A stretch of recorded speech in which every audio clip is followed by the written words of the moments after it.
Olá, sejam bem-vindos ao canal Fé em Audiobook. Eu sou Dani Mendes e hoje trago para vocês a leitura de Carregando a Cruz, de Arthur Walkington Pink, conhecido como A.W. Pink. Então disse Jesus aos seus discípulos: Se alguém quiser vir após mim, renuncie-se a si mesmo, tome sobre si a sua cruz e siga-me. Mateus 16, 24. Então disse Jesus aos seus discípulos: Se alguém quiser.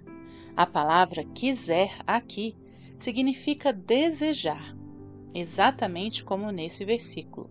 E também todos os que piamente querem viver, 2 Timóteo 3:12. Isso significa determinar-se. Se alguém quiser ou deseja vir após mim, renuncie-se a si mesmo, tome sobre si a sua cruz, não uma cruz, mas a sua cruz, e siga-me. Desta forma, em Lucas 14, 27, Cristo declarou: E qualquer que não levar a sua cruz e não vier após mim, não pode ser meu discípulo. Assim, carregar a cruz não é opcional. A vida cristã é muito mais do que a subscrição a um sistema de verdades, ou a adoção de um código de conduta ou submissão a ordenanças religiosas. A vida cristã é essencialmente uma pessoa, experiência de comunhão com o Senhor Jesus. E apenas na proporção em que a sua vida é vivida em comunhão com Cristo, desse modo, você está vivendo a vida cristã, e apenas neste modo. A vida cristã é uma vida que consiste em seguir a Jesus. Se alguém quiser vir após mim, renuncie-se a si mesmo, tome sobre si a sua cruz e siga-me. Oh, que você e eu pudéssemos alcançar a distinção de mais proximidade de nosso caminhar com Cristo. Há uma classe descrita na Bíblia de qual é dito: Estes são os que seguem o Cordeiro para onde quer que vá. Apocalipse 14:4. Mas infelizmente há outro tipo, e uma grande classe que parece seguir o Senhor irregularmente, esporadicamente, com o coração dividido, ocasionalmente, à distância. Há muito do mundo e muito do de si mesmos em suas vidas, e tão pouco de Cristo. 3 vezes feliz é aquele que, como Caleb, segue o Senhor plenamente. Agora, amados, o nosso principal empreendimento e desejo é seguir a Cristo, mas há dificuldades no caminho. Há obstáculos no trajeto, e é a eles que a primeira parte de nosso texto se refere. Você observa que as palavras siga-me vêm no final. O eu permanece no caminho, e o mundo, com seus 10.000 atrativos e distrações, é um obstáculo. E, portanto, Cristo diz: se alguém quiser vir após mim, primeiro, renuncie-se a si mesmo. Em segundo lugar, tome sobre si a sua cruz. Em terceiro lugar, e siga-me. E ali aprendemos a razão por que tão poucos cristãos professos estão seguindo-o de perto, manifestamente, consistentemente. O primeiro passo para um seguir diário a Cristo é a negação de si mesmo. Há uma grande diferença, irmãos e irmãs, entre negar a si mesmo e a assim chamada autonegação.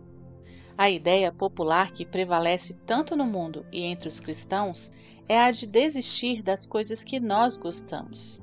Há uma grande diversidade de opiniões quanto ao que se deve abandonar. Há alguns que gostam de limitar isso ao que é caracteristicamente mundano, tal como ir ao teatro, dançar ou outros certos tipos de divertimentos. Mas tais métodos, como aqueles, apenas promovem o orgulho espiritual, pois certamente eu mereço algum crédito se eu abandono mais do que meus amigos. O que Cristo fala em nosso texto, e ó que o Espírito Santo de Deus aplique isso em nossas almas nesta manhã, como primeiro passo para segui-lo, é a negação do próprio eu, não simplesmente de algumas coisas que são agradáveis ao eu, não de algumas das coisas que o eu anseia, mas a renúncia do próprio eu. O que isso significa? Se alguém quiser vir após mim, renuncie-se a si mesmo, tome sobre si a sua cruz e siga-me. O que isso significa? Se alguém quiser vir após mim, renuncie-se a si mesmo, tome sobre si a sua cruz e siga-me. Isso significa, em primeiro lugar, abandonar a sua justiça própria. Mas isso significa muito mais do que isso. Isso é apenas o seu primeiro significado. Isso significa recusar-se a descansar em minha própria sabedoria. Isso significa muito mais do que isso. Isso significa deixar de insistir em meus próprios direitos. Isso significa repudiar o próprio eu. Isso significa deixar de considerar os nossos próprios confortos, a nossa própria vontade, o nosso próprio prazer, o nosso próprio engrandecimento, os nossos próprios benefícios. Isso significa findar com o eu. Isso significa, amados, dizer com o apóstolo: vivo não mais eu, mas Cristo vive em mim. Gálatas 2:20. Para mim, o viver é obedecer a Cristo, servir a Cristo, honrar a Cristo, gastar-me para Ele. Isso é o que significa. E, se alguém quiser vir após mim, diz o nosso Mestre, renuncie-se a si mesmo. Deixe o eu ser repudiado, ser finalizado. Em outras palavras, é isso o que temos em Romanos 12:1. Apresenteis os vossos corpos em sacrifício vivo, santo e agradável a Deus. O segundo passo em direção a seguir a Cristo é a tomar sobre si a cruz. Se alguém quiser vir após mim, renuncie-se a si mesmo, tome sobre si a sua cruz. Ah, meus amigos, viver a vida cristã é algo mais do que um luxo passivo. É um sério empreendimento. É uma vida que tem que ser disciplinada em sacrifício. A vida de discipulado começa com a autorrenúncia e continua por meio da automortificação.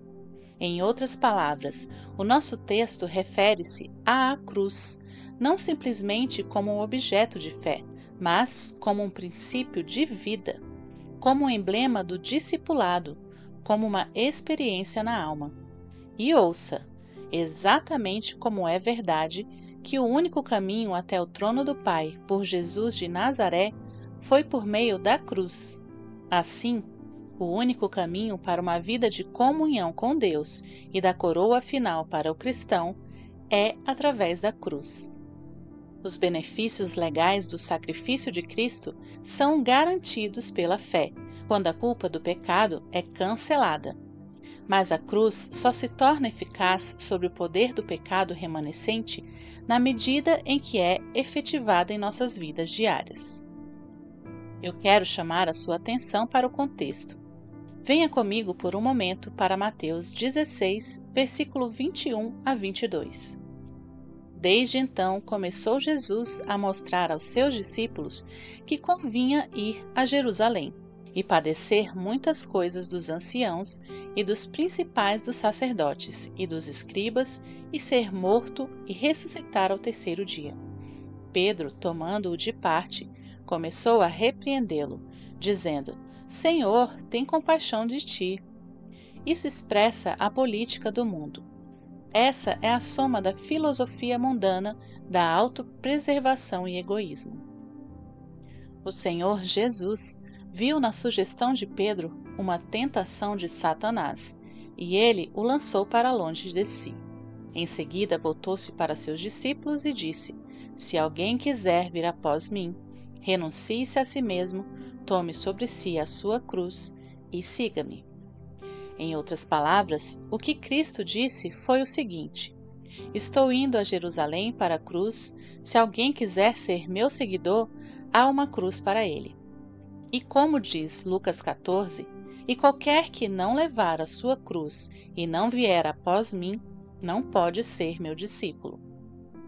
Não somente Jesus deve ir a Jerusalém e ser morto, mas todos os que vêm após ele devem tomar sobre si a sua cruz. O dever é tão imperativo em um caso como no outro. Mediadoramente, a cruz de Cristo permanece sozinha, mas experimentalmente ela é compartilhada com todos os que entram na vida eterna. Agora então, o que significa a cruz? O que Cristo quis dizer quando disse que "E quem não toma sua cruz?" Meus amigos, é deplorável que neste último tempo tal questão precise ser respondida. E é ainda mais deplorável que a grande maioria do próprio povo de Deus tenha tais concepções antibíblicas do que significa aquela cruz. O cristão mediano parece considerar a cruz neste texto como qualquer tribulação ou problema que possa ser colocado sobre ele. Tudo o que vem a perturbar a nossa paz, que é desagradável à carne, ou que irrita todo o nosso temperamento, é visto como uma cruz. Um diz, bem, essa é minha cruz, e outro diz, bem, esta é a minha cruz, e outro alguém diz que outra coisa é a sua cruz. Meus amigos, a palavra nunca é usada desta forma no Novo Testamento. A palavra cruz nunca é encontrada no plural, nem jamais é encontrada com um artigo indefinido em sua frente, uma cruz. Observe também que em nosso texto a cruz está ligada a um verbo na voz ativa e não passiva. Essa não é uma cruz que é colocada sobre nós, mas uma cruz que deve ser tomada.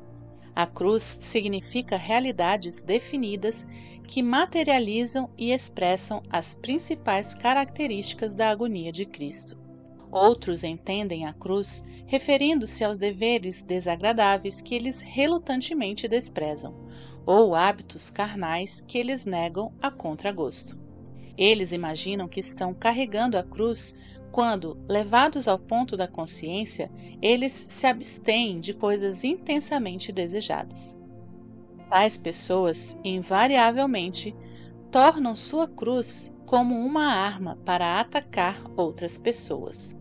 Eles desfilam a sua abnegação e andam insistindo que os outros deveriam segui-los. Tais concepções da cruz são tão farisaicas quanto falsas, e tão perniciosas quanto erradas. Agora, como o Senhor me capacitar, deixe-me pontuar 3 coisas que a cruz significa. Em primeiro lugar, a cruz é a expressão do ódio do mundo. O mundo odiou a Cristo, e seu ódio foi finalmente manifestado por crucificá-lo. No capítulo 15 de João, 7 vezes ali, Cristo refere-se ao ódio do mundo contra si mesmo e contra seu povo. E exatamente na proporção em que você e eu estamos seguindo a Cristo, exatamente na proporção em que nossas vidas estão sendo vividas como sua vida foi vivida, exatamente na proporção em que saímos do mundo e estamos em comunhão com ele, assim o mundo nos odiará. Lemos nos Evangelhos que um homem veio e apresentou-se a Cristo para o discipulado e solicitou que ele fosse primeiro sepultar seu pai, um pedido muito natural e talvez um muito louvável. Mas a resposta do Senhor é quase desconcertante. Ele disse ao homem: "Segue-me e deixe os mortos sepultar seus mortos." Mateus 8:22. O que teria acontecido com aquele jovem se ele tivesse obedecido a Cristo? Eu não sei se ele fez ou não, mas se o fizesse, o que aconteceria? O que os seus parentes e seus vizinhos achariam dele? Eles seriam capazes de apreciar o motivo, a devoção que o levou a seguir a Cristo e negligenciar o que o mundo chamaria de um dever filial? Ah, meus amigos, se vocês estão seguindo a Cristo, o mundo pensará que vocês são loucos, e alguns de vocês acharão que é muito difícil suportar calúnias sobre sua sanidade. Sim, há alguns que acham as reprovações da vida mais difíceis do que a perda da morte. Outro jovem apresentou-se a Cristo para o discipulado e solicitou ao Senhor que ele pudesse primeiro ser autorizado a ir para casa e dizer adeus aos seus amigos. Um pedido muito natural, com certeza, e o Senhor apresentou-lhe a cruz. Ninguém que lança a mão do arado e olhe para trás é apto para o reino de Deus. Lucas 9:62. Afeições naturais encontram os deslocamentos de laços domésticos muito difíceis de suportar. Ainda mais difíceis são as cismas de pessoas queridas e amigos por terem sido desprezados. Sim, a reprovação do mundo torna-se muito real se estamos seguindo de perto a Cristo. Nenhum homem pode manter-se no mundo e segui-lo. Outro jovem veio e apresentou-se a Cristo, e caiu aos seus pés e o adorou. E disse: Mestre, que bem farei? Mateus 19:16. E o Senhor apresentou-lhe a cruz. Vende tudo o que tens e dá aos pobres, e segue-me. Mateus 19:21. E o jovem se foi, entristecido. Cristo ainda está dizendo a você e a mim nesta manhã: E qualquer que não levar a sua cruz e não vier após mim, não pode ser meu discípulo. A cruz representa o opróbrio e o ódio do mundo. Mas, como a cruz foi voluntária para Cristo, assim ela é para seu discípulo. Ela pode ser evitada ou aceita. Ela pode ser ignorada ou tomada. Mas, em segundo lugar, a cruz significa uma vida que é entregue voluntariamente à vontade de Deus. Do ponto de vista do mundo, a morte foi um sacrifício voluntário. Volte por um momento para o capítulo 10 de João, começando no versículo 17. Por isto o Pai me ama, porque dou a minha vida para tornar a tomá-la. Ninguém a tira de mim, mas eu de mim mesmo a dou. Tenho poder para dar e poder para tornar a tomá-la. Por que ele entregou assim a sua vida? Olha a frase final do versículo 18. Este mandamento recebi de meu Pai. A cruz foi a derradeira demanda de Deus pela obediência de seu Filho. É por isso que lemos em Filipenses 2 que ele esvaziou-se a si mesmo, tomando a forma de servo, fazendo-se semelhante aos homens. Filipenses 2:7. Versículo 8. E achando na forma de homem, humilhou-se a si mesmo, sendo obediente até a morte. Este foi o clímax, este foi a finalidade do caminho da obediência, até mesmo a morte de cruz. Cristo nos deixou um exemplo para que sigamos os seus passos. A obediência de Cristo deve ser a obediência do cristão, voluntária, não obrigatória, contínua, fiel, sem qualquer reserva, até a morte.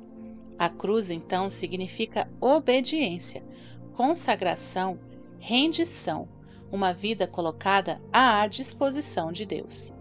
Se alguém quiser vir após mim, renuncie-se a si mesmo, tome sobre si a sua cruz e siga-me. E qualquer que não levar a sua cruz e não vier após mim, não pode ser meu discípulo. Em outras palavras, queridos amigos, a cruz significa o princípio do discipulado. A nossa vida está sendo acionada pelo mesmo princípio que a de Cristo foi. Ele veio aqui e ele não agradou a si mesmo. Nem mais eu devo. Ele se fez sem reputação. Assim deve ser comigo. Ele prosseguiu fazendo bem. Assim eu devo fazer. Ele não veio para ser servido, mas para servir. Assim nós devemos fazer. Ele tornou-se obediente até a morte, e morte de cruz. Isso é o que a cruz significa. Primeiro, a reprovação do mundo. Porque nós o contrariamos, elevou-se a sua ira por nos separarmos dele, e estamos caminhando em um plano diferente, porque somos movidos por princípios diferentes daqueles pelos quais ele caminha. Em segundo lugar, uma vida consagrada a Deus, posta em devoção a ele. Em terceiro lugar, a cruz significa o sacrifício vicário e sofrimento. Vá para a primeira epístola de João, no 3º capítulo, versículo 16. Conhecemos o amor nisto, que ele deu a sua vida por nós e nós devemos dar a vida. Esta é a lógica do Calvário. Nós somos chamados à comunhão com Cristo. Nossas vidas devem ser vividas pelos mesmos princípios pelos quais ele viveu: obediência a Deus, sacrifício pelos outros. Ele morreu para que nós pudéssemos viver, meus amigos. Nós devemos morrer para que possamos viver. Olhem para o versículo 25 de Mateus 16. Porque aquele que quiser salvar a sua vida, perdê-la-á. Isso significa todo cristão, pois Cristo está falando ali para discípulos. Todo cristão que tem vivido uma vida egocêntrica, considerando seus próprios confortos, a sua própria paz de espírito, o seu próprio bem-estar, suas próprias vantagens e benefícios, esta vida está sendo perdida para sempre. Tudo desperdiçado na medida em que a eternidade está em causa. Madeira, feno e palha, virará tudo fumaça. Mas, e quem perder a sua vida, por amor de mim, achá-la-á. Ou seja, quem não viveu esta vida considerando seu próprio bem-estar, seus próprios interesses, seu próprio benefício, seu próprio progresso, mas sacrificou esta vida, gastando-a no serviço aos outros por amor de Cristo, ele encontrará a vida. Esta vida foi construída com materiais imperecíveis que sobreviverão ao teste de fogo no dia vindouro. Ele encontra a vida. Cristo morreu para que pudéssemos viver, e nós temos que morrer para que possamos viver. Quem perder a sua vida por amor de mim, achá-la-á. Mais uma vez, no capítulo 20 de João, Cristo disse aos seus discípulos: assim como o Pai me enviou, também eu vos envio a vós. Para que Cristo nos enviou? Para glorificar o Pai, para expressar o amor de Deus, para manifestar a graça de Deus, para chorar por Jerusalém, para ter compaixão do ignorante e daqueles que estão fora do caminho, para labutar tão assiduamente que ele não tinha tempo nem para comer, para viver uma vida de tal alto sacrifício que até mesmo seus parentes disseram: está fora de si. Marcos 3:21. E, como o Pai me enviou, diz Cristo, também eu vos envio a vós. Em outras palavras, eu vos envio para o mundo, do qual vos salvei. Eu vos envio de volta ao mundo para viverem com a cruz estampada sobre vocês. Ó irmãos e irmãs, quão pouco sangue há em nossas vidas, quão pouco há ali do carregar a Jesus em nossos corpos. 2 Coríntios 4:10. Nós começamos a tomar a cruz em absoluto? Existe alguma surpresa de que estamos seguindo a tal distância? Existe alguma surpresa de que temos tão pouca vitória sobre o poder do pecado interior? Há uma razão para isso. Mediadoramente, a cruz de Cristo permanece sozinha, mas experimentalmente, a cruz é compartilhada com seus discípulos. Legalmente, a cruz do Calvário anulou e lançou fora a culpa de nossos pecados. Mas, meus amigos, eu estou perfeitamente convencido de que a única maneira de conseguir a libertação do poder do pecado em nossas vidas e obter o domínio sobre o velho homem dentro de nós é por meio da cruz, tornando-se uma parte da experiência de nossas almas.